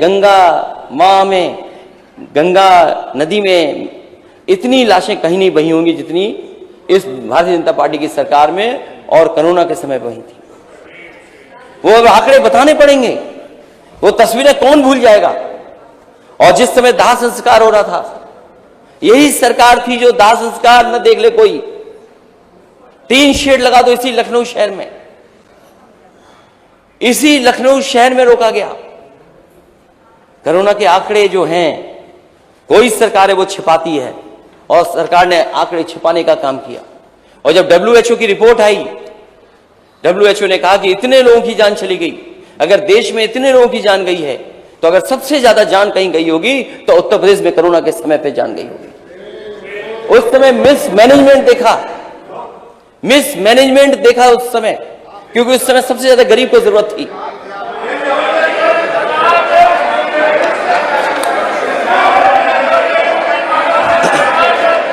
और 5 साल बाद नए उप मुख्यमंत्री, डिप्टी सीएम अस्पताल में जब जाते हैं तो वो कहते हैं मैं शर्मिंदा हूं व्यवस्था को देख करके। सोचिए 5 साल का आपका कार्यकाल, और डिप्टी सीएम जब हॉस्पिटल देखने जाएं तो हॉस्पिटल में व्यवस्था देख करके क्या कहते हैं, मैं शर्मिंदा हूं ऐसी व्यवस्था को देख करके। आप सोचिए लखनऊ के अस्पतालों की ओपीडी क्या है, चाहे कोई अस्पताल उठा करके देख लीजिए आप, लंबी सूची है। क्योंकि इसलिए लंबी सूची है, लंबी लंबी लाइनें इसलिए हैं क्योंकि आप जिलों में इलाज नहीं दे पा रहे हैं, इसलिए बड़े बड़े अस्पतालों में गरीब भाग करके जा रहा है इलाज कराने के लिए। और इलाज कोई सस्ता नहीं हो रहा, न दवाई मिल रही है, न इलाज के लिए कोई सुविधा है। जो जांचें फ्री थी गरीबों की, वो जांचें नहीं हो रही हैं अब। जांच जो पर्चा फ्री था वो पर्चा फ्री नहीं है अब।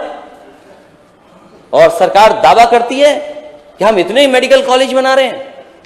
सरकार बताइए ये मेडिकल कॉलेज बनाना किसने शुरू किया था? इस योजना के माध्यम से सबसे पहला मेडिकल कॉलेज कहां पर शिलान्यास हुआ था? शायद नेता सदन के बगल में बैठे हुए माननीय मंत्री जानते होंगे कि जो पहला मेडिकल कॉलेज का शिलान्यास हुआ था वो शाहजहांपुर में हुआ था। और मुझे याद है क्योंकि मुझे 2 सरकारों के बीच में काम करने का मौका मिला। जिस समय देश के स्वास्थ्य मंत्री गुलाम नबी आजाद जी थे, उस समय ये योजना आई थी कि डिस्ट्रिक्ट हॉस्पिटलों को कैसे मेडिकल कॉलेजेस में कन्वर्ट किया जाए। वो आए थे, उसके बाद उनकी सरकार चली गई, दूसरी सरकार आई। आज जो आपके प्रदेश के अध्यक्ष हैं वो उस समय मंत्री थे इस विभाग के, और उन्होंने कहा कि उत्तर प्रदेश में भी हम इस योजना को लागू करना चाहते हैं। मैंने कहा हमारा पूरा सहयोग होगा, और समाजवादी सरकार में पूरा सहयोग दिया गया। डिस्ट्रिक्ट हॉस्पिटल को मेडिकल कॉलेज बनाने के लिए सबसे पहला शिलान्यास अगर कहीं हुआ था तो शाहजहांपुर में हुआ था। मैं और स्वास्थ्य मंत्री दोनों गए थे, वहां पर शिलान्यास कर करके आए थे। दूसरा फिरोजाबाद में हुआ, फिर फैजाबाद में बना, अयोध्या में, और बहराइच में भी बना। मैं ये जानना चाहता हूं, मेडिकल कॉलेज की बिल्डिंगें तो खड़ी कर दी आपने, और जो समाजवादियों ने सरकार में बने थे मेडिकल कॉलेज, वो किस स्थान पर है, किस स्थिति में, ये बताएं।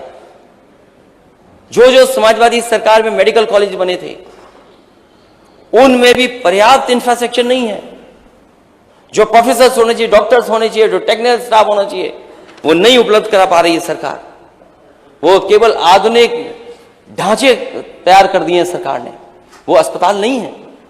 अभी मैं हाल में सिद्धार्थनगर के मेडिकल कॉलेज के बगल से निकल करके गया था, मैंने जानकारी की कि कितना क्या चल रहा है यहां पर। बस बताया गया ढांचा बना है, यहां कोई बहुत ज्यादा इलाज नहीं हो पा रहा है। तो अगर केवल बिल्डिंग बना देंगे, बिल्डिंग बनाने को आप मेडिकल कॉलेज बोल देंगे, शायद मेडिकल कॉलेज वो नहीं है जहां बच्चों को अच्छी पढ़ाई मिल सके, पूरा स्टाफ हो, जो आपके गाइडलाइन के मानक के तहत जो स्टाफ हो वो हो, तब शायद मेडिकल कॉलेज चलेगा। और मैं तो ये भी कहूंगा कि देश के प्रधानमंत्री जी ने इसी लोक भवन के सामने जो समाजवादियों ने बनाया लोक भवन, उस लोक भवन के सामने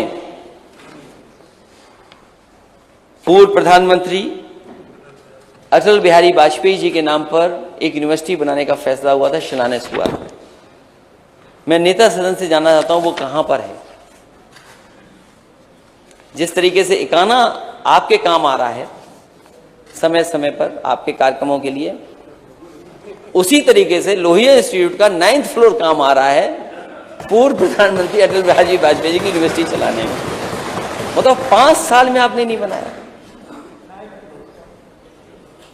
अगर फ्लोर गड़बड़ हो तो मैं नहीं जानता हूं, लेकिन किसी फ्लोर पे तो चली रही है वहां पर, और वो भी समाजवादियों की बनाया हुआ है।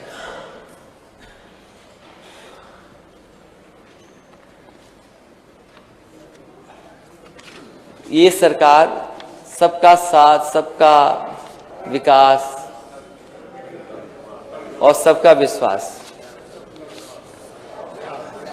और सबके लिए प्रयास, और भी जोड़ सकते हैं, बहुत कुछ जोड़ा जा सकता है अध्यक्ष महोदय, लेकिन हम बहुत दिनों से लड़ते आए हैं। समाजवादियों ने तो अपने घोषणा पत्र में लिखा था कि समाजवादी सरकार बनेगी तो 3 महीने के अंदर जाति जनगणना करा दी जाएगी।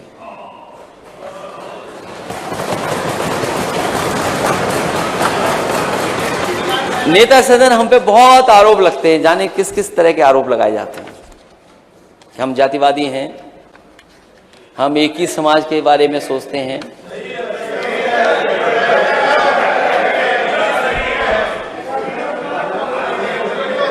उस पर भी बोलना पड़ेगा फिर लगता है। ये जो हमारे पिछड़े और दलित भाई उधर बैठे हैं वो जान रहे होंगे उनके साथ कितना बड़ा धोखा हुआ है, कितना बड़ा धोखा हुआ होगा।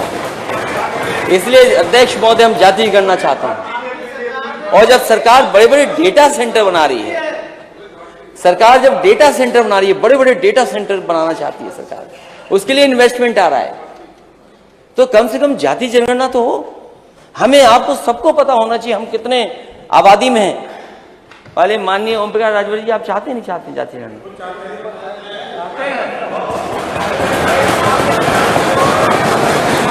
यहां सदन में बैठे लोग सब चाहते हैं।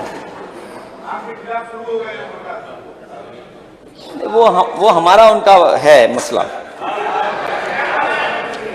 तो जो यूनिवर्सिटी बननी थी अटल बिहारी वाजपेयी जी के नाम पर, वो बताइए 5 साल में नहीं बनी, और ये दावा कर रहे हैं कितने मेडिकल कॉलेज बना दिए, और वो भी जगह कहां पाए हैं जो समाजवादियों ने चक गजरिया सिटी बनाई थी उसी में पाए हैं।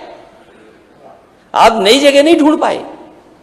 और मैं तो चाहता हूं, क्योंकि वो हमारे गांव के पास के थे, तो अगर एक यूनिवर्सिटी यहां बना रहे हो तो एक यूनिवर्सिटी बटेश्वर में भी बना दो आप, और बनाना चाहिए आपको।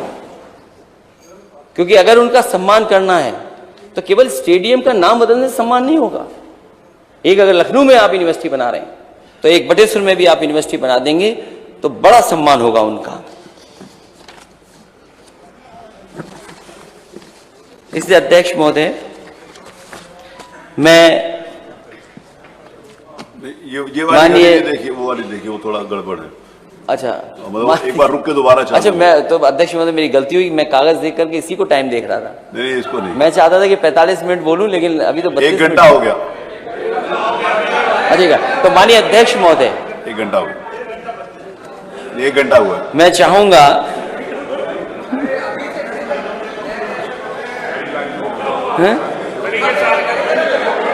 ये वो रुक के दोबारा चलिए 1 घंटा। माननीय अध्यक्ष महोदय, कानून व्यवस्था पे तो सरकार बहुत दावा करती है, लेकिन एनसीआरबी का आंकड़ा भी तो सरकार को देखना चाहिए। आपने 45 मिनट सोचा था ना, वो एनसीआरबी का आंकड़ा भी तो देखना चाहिए सरकार को कि आखिरकार सरकार एनसीआरबी का आंकड़ा नहीं देखेगी। आज यूपी कहां खड़ा हुआ है, यूपी कहां खड़ा है क्राइम में। और आज ही की अगर हम घटना देखें तो आज जो घटनाएं हुई हैं, आज ही के दिन उत्तर प्रदेश में न जाने क्या क्या हुआ होगा। मैंने रामपुर की जिक्र किया था, एक थाने में घुस करके पुलिस को पीटा गया। वो कौन थे? बीजेपी के लोग थे। ललितपुर की घटना कोई नहीं भूल सकता, थाने के अंदर बेटी के साथ बलात्कार हो गया। चंदौली की घटना, बेटी को इतना पीटा कि उसकी जान चली गई। कौन सी जगह सोचे थे? कन्नौज, हमारे लोकसभा में एक बेटी के साथ बलात्कार हो गया। और कोई जगह सुरक्षित नहीं है। ये कैसा उत्तर प्रदेश है और कैसा उत्तर प्रदेश बना दिया जहां बेटियां सुरक्षित नहीं। और आंकड़ों में हम कहां दिखाई दे रहे हैं? अगर हम आंकड़े देखें दिल्ली के महिला आयोग के, सबसे ज्यादा अगर कहीं शिकायतें हुई है महिला आयोग में तो उत्तर प्रदेश से हुई है सबसे ज्यादा। महिलाओं के ऊपर आंकड़े अगर कहीं हम देखेंगे एनसीआरबी के तो उत्तर प्रदेश में है। और आप अपना दमन के लिए क्या दिखा रहे हैं? बुलडोजर चला रहे हैं। क्या बुलडोजर से कानून व्यवस्था ठीक हो जाएगी? और फिर मैंने बरेली में नेता दूसरे सदन के हैं, उन्हें भेजा था मैंने, नेता विरोधी दल, वो गए वहां समाजवादी पार्टी और बहुत महत्वपूर्ण हमारे विधायक और सीनियर लीडर्स गए थे वहां पर। उन्होंने जो रिपोर्ट मुझे दी है मैं वो रिपोर्ट सदन में पढ़ना चाहता हूं।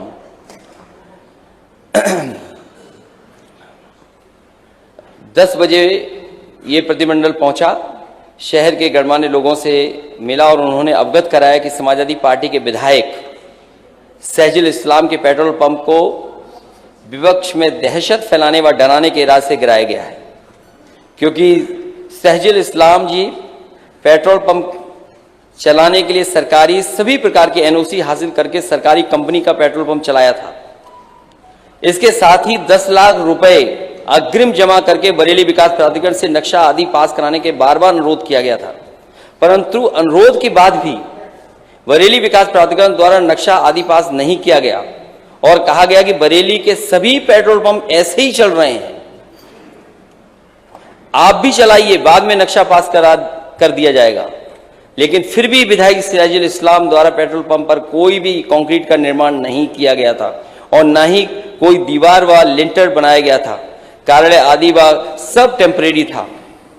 बरेली में 80% पेट्रोल पंप इसी प्रकार से चल रहे हैं। किसी के विरुद्ध कोई कार्रवाई नहीं हुई है, लेकिन विपक्षी दल के विधायक को डराने के लिए सहजुल इस्लाम का नियम विरुद्ध बरेली प्राधिकरण ने सरकार की मंशा के अनुरूप पूरी तरह से पेट्रोल पंप को धराशायी कर दिया गया है, जिसमें करोड़ों रुपए का नुकसान हुआ है, जो पूरे प्रतिनिधिमंडल ने स्थानीय निरीक्षण में देखा। इसके साथ ही इसके 2 किलोमीटर आगे भाजपा नेता का पेट्रोल पंप था, जो भारी अनियमितताओं के साथ बना है, उसको केवल सील किया गया है। स्थानीय नागरिकों ने बताया कि बरेली विकास प्राधिकरण भ्रष्टाचार का अड्डा बन गया। खैर, मैं आपसे नेता सदन ये कहना चाहता हूं, नियम सबके लिए बराबर है, कानून सबके लिए बराबर है।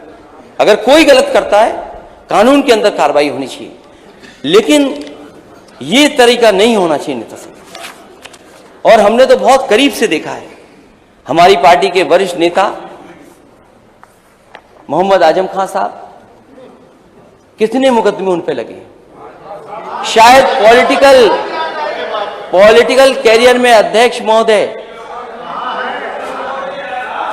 पॉलिटिकल कैरियर में अध्यक्ष महोदय इतने मुकदमे किसी पॉलिटिकल लीडर पे नहीं लगे होंगे जितने लगाए गए। और ये लगे नहीं, लगाए गए हैं। जिस समय वहां पर मुकदमे लिखाए जा रहे थे, मैंने उन लोगों से बात की जो मुकदमे लिखाने जा रहे थे। मैंने उनसे पूछा कि आखिरकार तुम क्यों मुकदमा लिखा रहे हो? उन्होंने कहा कि हम पे इतना दबाव है कि जिसकी हम कल्पना नहीं कर सकते, और अगर हम मुकदमा नहीं लिखाएंगे तो हम जेल भेज दी जाएंगे। सो सोचिए, सरकार ये कर रही है। सरकार को न्याय दिलाने का काम करना चाहिए, निष्पक्ष होकर के काम करना चाहिए, लेकिन सरकार दबाव बना करके मुकदमा लिखा रही। वहां के जो जिलाधिकारी महोदय थे, मैं उन्हें अच्छी तरह जानता हूं, क्योंकि वो उनको जब उत्तर प्रदेश कैडर में आना था तो उत्तर प्रदेश में कैडर में लाने के लिए उस समय समाजवादी सरकार ने ही काम किया था। मैंने उससे खुद फोन पे बात की और मैंने उनसे कहा कि ये बहुत समाज के लिए काम कर रहे हैं, कोई अपने लिए काम नहीं कर रहे हैं। अगर यूनिवर्सिटी बनाई है तो समाज के लिए बनाई है, उन्होंने अपने लिए यूनिवर्सिटी नहीं बनाई है। और वो इस पीढ़ी के लिए तो है ही है, लेकिन आने वाली पीढ़ी के लिए यूनिवर्सिटी बन रही है। आप क्यों उनके खिलाफ कार्रवाई कर रहे हो? नहीं करनी चाहिए आपको कार्रवाई। लेकिन जिलाधिकारी का जिस तरीके का बातचीत थी, मुझे लगा कि किसी दबाव में वो काम कर रहे हैं। मैंने उनसे कहा कि आपको उत्तर प्रदेश में लाने का काम समाजवादी सरकार में हुआ था, लेकिन हमने आपसे कभी कोई गैर कानूनी काम नहीं कराया होगा, कभी दबाव नहीं बनाया होगा।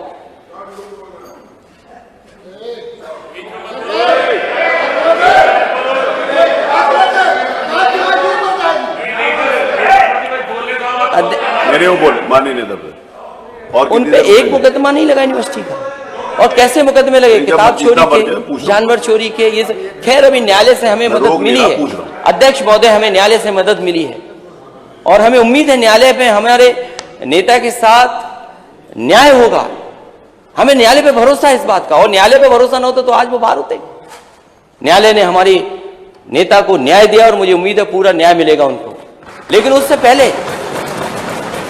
नेता सदन जानते होंगे, मैंने आपसे भी निवेदन किया था कि उन पे झूठे मुकदमे नहीं लगाए जाएं। मैंने देश के प्रधानमंत्री जी से भी निवेदन किया था कि उन पे झूठे मुकदमे नहीं लगाए जाएं। लेकिन आप सोचो, केवल राजनीति के लिए उन्हें फंसाया जाए, राजनीति के लिए उन्हीं पे मुकदमे लगाए जाएं। सरकार मैंने भी चलाई अध्यक्ष महोदय। अगर हमारे सामने कोई आ जाता था, अगर सामने अन्याय की बात जनता दरबार में, हमारे नेता सदन जाते हैं जनता दरबार में, आप लोग जनता दरबार चलाते हैं, कई बार सूचनाएं मिलती हैं कि पुलिस अन्याय कर रही है, पुलिस पे कार्रवाई होती थी और न्याय मिलता था, और अगर दोषी होता था तो वो जेल जाता था। ये कोई नई बात नहीं हो रही जो आप कर रहे हैं, आप केवल डराना चाहते हैं। और ये अंग्रेजों का जो डिवाइड एंड रूल है, वो डिवाइड एंड रूल करना चाहते हैं। डिवाइड एंड रूल का हिस्सा ये भी है कि विपक्ष में भी मतभेद बना के रखो।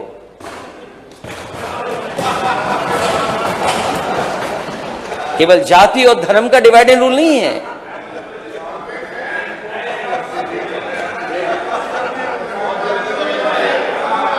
ये डिवाइड एंड रूल शायद अध्यक्ष महोदय, नहीं एक मिनट, ऊपर जो सिक्योरिटी वाले हैं इस बात को चिन्हित करें, अगर किसी ने बोला तो उनको हटाएं वहां से। नहीं, ये देखिए जरा ऊपर, नेता सदन ऊपर देखिए, मैं आप दिखा रहा हूं। नहीं ऐसा कुछ नहीं, उस अलाउड नहीं है। अगर किसी ने किया तो उसको सजा मिलेगी। अध्यक्ष महोदय,